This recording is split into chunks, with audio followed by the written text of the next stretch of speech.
What's up YouTube, this is Alex aka Foreign. In my previous video I talked about the most popular GTX 970s on the market and why choosing a card with lower temperatures would be the better decision. So today I decided to look at the other side of the coin, the R9 390, which is the 970's direct competitor on the market right now. Even though Nvidia is still dominating the GPU market, AMD managed to gain a few percent of the market share in the past months due to many reasons, including the aging of Nvidia's Maxwell architecture and an increasing demand in higher amounts of VRAM on a GPU. The 390 is one of the more popular mid-high range video cards from AMD. It's a refresh of the R9 290 from their previous generation. Many people tend to call the 300 series from AMD a rebrand, which they are definitely not. There's a significant difference between a refresh and a rebrand, those being improved architecture, power consumption, and stability. A rebrand would be if they took a 200 series card and just slapped a 300 series sticker on it, not changing anything, while the 300 series cards expand on almost all fronts, the only caveat being that it isn't a brand new architecture. But we're here to talk more about the aftermarket cooler manufacturers that do coolers for the 390. The official board partners for AMD are ASUS, Club 3D, Diamond Multimedia, Gigabyte, HIS, MSI, PowerColor, Sapphire, VisionTek, and XFX, as mentioned on AMD's official website. What we're gonna do, as in the previous video about the 970, is go to the Amazon.com website and search for R9 390. Now, as of the 3rd of March 2016, the top 9 390s sorted by relevance on Amazon.com are here in this table. Now, the problem with AMD cards is that because they're far less popular than Nvidia cards, there are far less benchmarked reviews of these cards.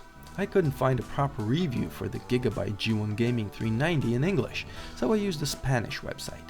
All the other reviews were found through the techpowerup.com website and were taken from bjorn3d.com, kitguru.net, hardocp.com, and professionalreview.com. The average noise level under load is here because only one review actually made decibel measurements, while the others just stated that the noise level was average or better than the competition, but only by a slight margin, which in my opinion is fairly subjective. So first of all, let's sort everything by price.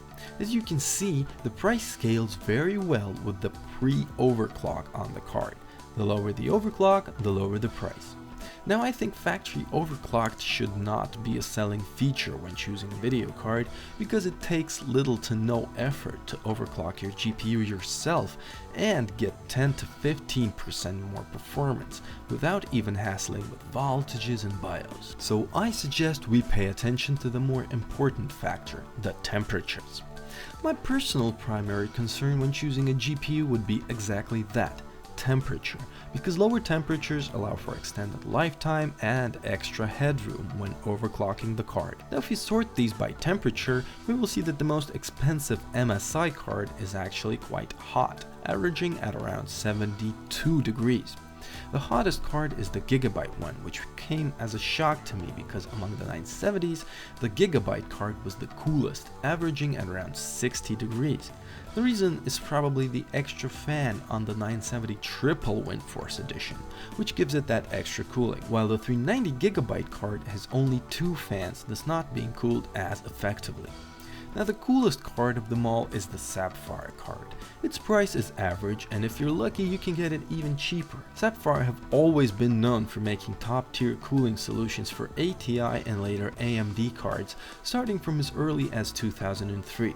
Later, they were the first aftermarket cooler manufacturer to start using the vapor chamber technology in their heatsink design, which allowed for the creation of the coolest air-cooled cards on the market at the time. Since the 200 series, unfortunately, I haven't heard anything of the vapor chamber technology at all. If I were to choose a GPU for myself out of these, I would definitely take the Sapphire card.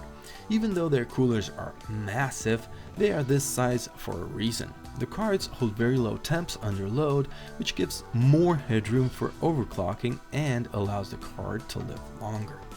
Another thing to keep in mind, even though these cards are refreshes of AMD's older architecture, they still hold some grudges of that old tech.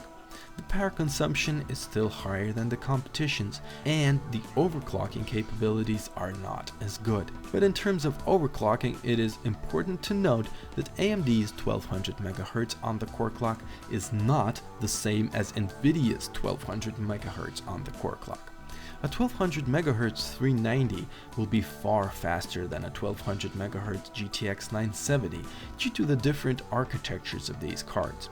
Unfortunately for the more average user, bigger is better, which will mean that they may buy a 970 simply because the numbers are higher. Why I think the 390 is better than the 970 is a whole different topic though, which I will explain in a different video. For now, this is all. A quick overview of the more popular R9 390s out on the market right now.